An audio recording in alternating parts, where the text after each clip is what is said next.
Hello, good morning children. Today I will explain you Kohlraasch law. As you know that limiting molar conductivity of weak electrolyte we cannot measure with the help of graph. So we can measure the limiting molar conductivity of weak electrolyte with the help of Kohlraasch law. So this is very important law for examination point of view as well as for the concept of electrochemistry. This Kohlraasch law given by scientist named Kohlraasch in 1875. He stated that the molar conductivity of an electrolyte at infinite dilution can be taken as the sum of molar conductivity of its ion. Simply suppose we take electrolyte A2B3, then its limiting molar conductivity taken as the molar conductivity of cation A and molar conductivity of anion B, simple by taking sum. But when we take the sum of limiting molar conductivity of their constituent ion, when we take at infinite dilution. So another statement of Kohlraasch law that limiting molar conductivity of an electrolyte at infinite dilution when dissociation is almost complete and each ion at 100% dissociation behave independently, so their contribution towards molar conductivity can be taken as sum of its ion. Understand? Similarly, again I will repeat, the limiting molar conductivity of an electrolyte at infinite dilution when degree of dissociation of electrolyte almost complete and each ion make a definite contribution towards molar conductivity and the molar conductivity of each ion is irrespective of the nature of other ion. यहाँ पर word क्या है? Irrespective of the nature of other ion. For example, suppose we take an example of limiting molar conductivity of NaCl. Limiting molar conductivity of NaCl can be taken as sum of limiting molar conductivity of sodium ion plus sum of limiting molar conductivity of chloride ion. The sum of cation and anion, because at infinite dilution the contribution of sodium ion is a definite value and similarly contribution of chloride ion has definite value. It can be again understand, suppose we take a limiting molar conductivity of HCl can be written as limiting molar conductivity of H ion and limiting molar conductivity of Cl ion. So now you can see here the value of limiting molar conductivity of chloride ion in case of NaCl and limiting molar conductivity of chloride ion in case of HCl. These chloride ion have same definite value. So this chloride ion has a definite contribution irrespective of the nature of other ion with which it is associated. Simply you can also state that at infinite dilution limiting molar conductivity of an electrolyte can be taken as a sum of limiting molar conductivity of its cation and anion, because at infinite dilution when degree of dissociation is almost complete then each ion make a definite contribution and this definite contribution is independent of the nature of other ion with which it is associated. So this is about the Kohlraasch law. Now why this Kohlraasch law is very important? Because it has wide application. Here I will explain you three important applications which is in your syllabus. Number 1, calculation of limiting molar conductivity of weak electrolyte. In the beginning I told you that limiting molar conductivity of weak electrolyte cannot be measured by graph, by extrapolating of graph. As you know, this yesterday in the previous lesson I told you, because for weak electrolyte graph become parallel to the y-axis. So for weak electrolyte we can calculate the limiting molar conductivity with the help of Kohlrausch law. How we can calculate? By taking simple example. Suppose you want to calculate the limiting molar conductivity of, this is a question again, calculate limiting molar conductivity of acetic acid. ये calculate करना आपको, because acetic acid is a weak electrolyte, so calculate the limiting molar conductivity of acetic acid. How we calculate the limiting molar conductivity?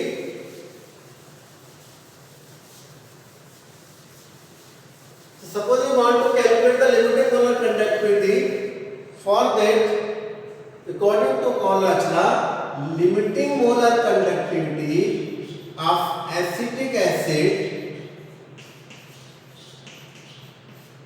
can be written as limiting molar conductivity of acetate ion, limiting molar conductivity of acetate ion plus limiting molar conductivity of H ion, acetate ion and H ion. Now this acetate ion has definite value, whether this acetate ion from acetic acid or it is from sodium acetate, which is a strong electrolyte, and its molar conductivity we can measure from graph. So for that purpose we can written as for acetate ion limiting molar conductivity of sodium acetate, limiting molar conductivity of sodium acetate, which is a strong electrolyte. And for H ion we can take a strong electrolyte like HCl, so we can simply write limiting molar conductivity of HCl.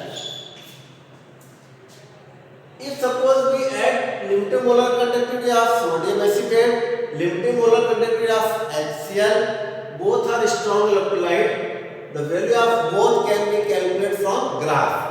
But by adding the limiting molar conductivity of sodium acetate and HCl, here we also add the limiting molar conductivity of sodium ion and limiting molar conductivity of Cl ion.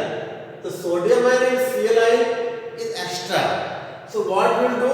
We can subtract minus limiting molar conductivity of NaCl. If suppose we add both these limiting molar conductivity and subtract limiting molar conductivity of NaCl, then from this equation we can understand this equation will give the sum of limiting molar conductivity of acetate ion and H ion. So now the values of sodium acetate, limiting molar conductivity of sodium acetate value is 91 Simon centimeter square per mole. Simon centimeter unit need not to write. Correct? So simply we can write now 91 is the value of limiting molar conductivity of sodium acetate, and limiting molar conductivity of HCl is 425.9 Simon centimeter per mole, and the value of limiting molar conductivity of NaCl is 126.4. So now if we add both and subtract this, we get the value 390.5 Simon centimeter square per mole. So this is the limiting molar conductivity of acetate ion. If we solve this equation, we get this value.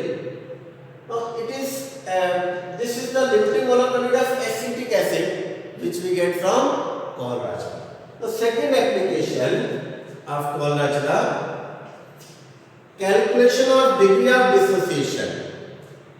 Degree of dissociation, students, you know, degree of dissociation is the fraction of molecule of an electrolyte which undergo dissociation. fraction of molecule. Suppose you take 100 molecule of electrolyte and when you dissolve this electrolyte in solvent, then suppose 70 molecule get dissociate, then its degree of dissociation equal to 0.7. 70 upon 100, so it becomes 0.7. So this is called degree of dissociation, fraction of molecule which undergo dissociation. This we can calculate also from Pohl-Rach law. How? You see here.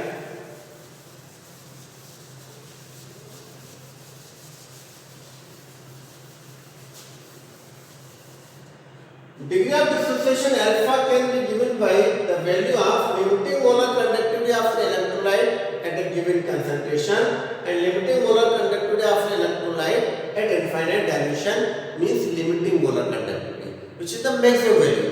So this limiting molar conductivity at infinite dilution, it is the maximum value of this molar conductivity, and this is the molar conductivity value at a given concentration. So if you take the fraction of it, it gives the value of degree of dissociation. Correct?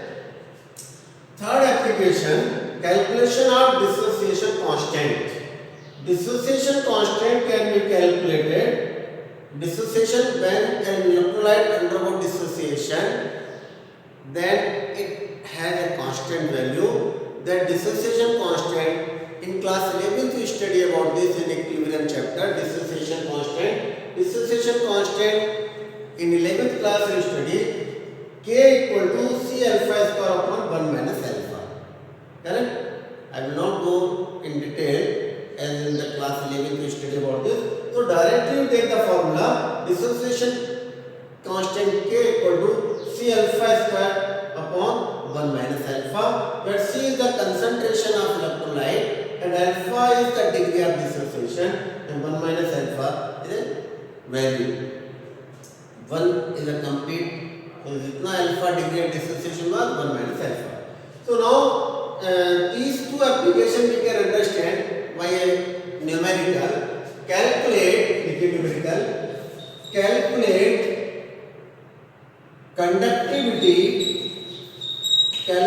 conductivity of 0.00241 m acetic acid.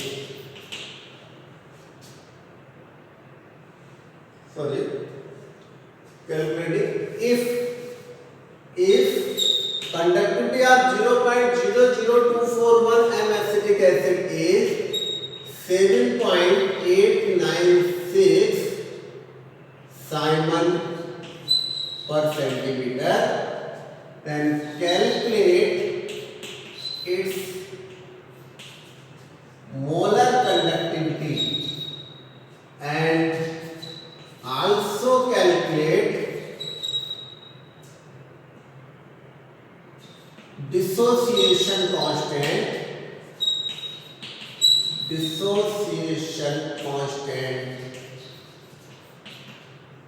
K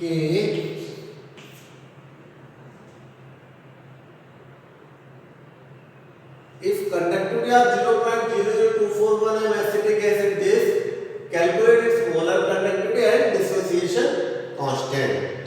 Correct? Given value, ये is numerical दिए, limiting molar conductivity of acetic acid equal to 390.5. Just now we calculated in the previous numerical. So now if this is the numerical in which we can explain the two important application of Pohl-Rach law. Two important application of Pohl-Rach law. So for this, suppose we want to calculate the molar conductivity. So for molar conductivity, first we calculate the degree of dissociation value. Degree of dissociation can be calculated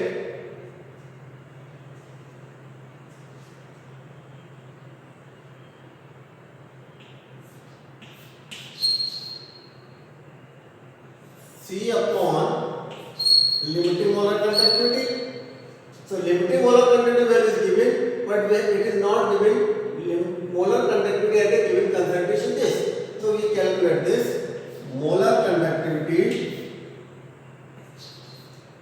equal to at a given concentration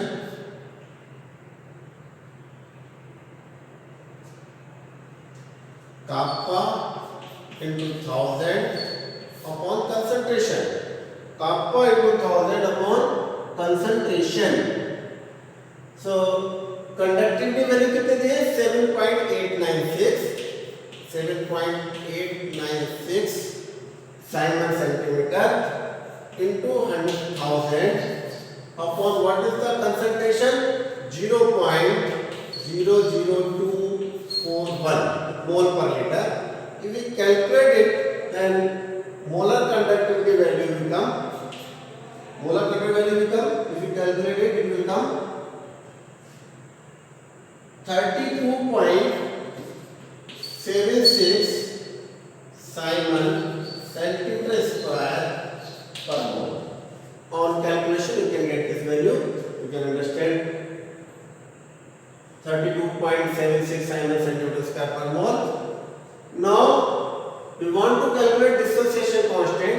So to calculate dissociation constant, we have to calculate the degree of dissociation. Now degree of dissociation need this value, limiting molar conductivity and molar conductivity given concentration. So now we put the value alpha equal to molar conductivity at given concentration upon molar conductivity at limiting molar conductivity. Molar conductivity becomes 32.76 upon 390.5. This is the given value here in the numerical.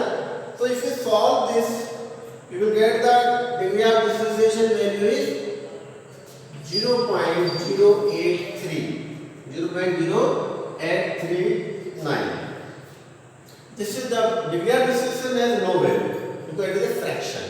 So 0.0839. Now from this alpha value we can calculate the dissociation constant. Dissociation constant K C alpha square upon 1 minus alpha. We can calculate it by taking two ways because alpha is a very small value. So we can change the formula simply C alpha square upon alpha is a very value, so it can be taken as 1. So by this way, this is calculation very easy. Concentration 0.00241 and alpha value is 0.0839 square. By this way you can also calculate by multiplying them both. Now if we take the correct values, then we can also, this is one method. Another method, if we take one value, then concentration 0.00241 into alpha value 0.0839 the whole square upon 1 minus alpha 0.0839. Now if you solve this value, then you will get this. You multiply this and 1 minus this, so it will come 0.00241 into 0.0839 the whole square upon this value will come 0.916. So the value is slightly more. Answer is slightly more. So you can solve by both way. By this way, the answer will be 185.64 into 10 to the power minus 5. So, point will come here. 1.85 is 1.85 into 10 to the power minus 5. So this is the dissociation constant of acetic acid at this concentration. And as you know, the acetic acid has a constant value of dissociation constant. If you take a standard solution 1m, then its value will become 1.76 into 10 to the power minus 4. So So it is approximately same because this value according to concentration it varies. 1 MCAT 1.76 10 to the power minus 5. Now for the concentration is less, so this value becomes slightly increased. So this way you can understand Kohlrausch law and its application. This Kohlrausch law and its application is very very important. I hope you understand Kohlrausch law and its application. Do practice of numerical at home. Thank you.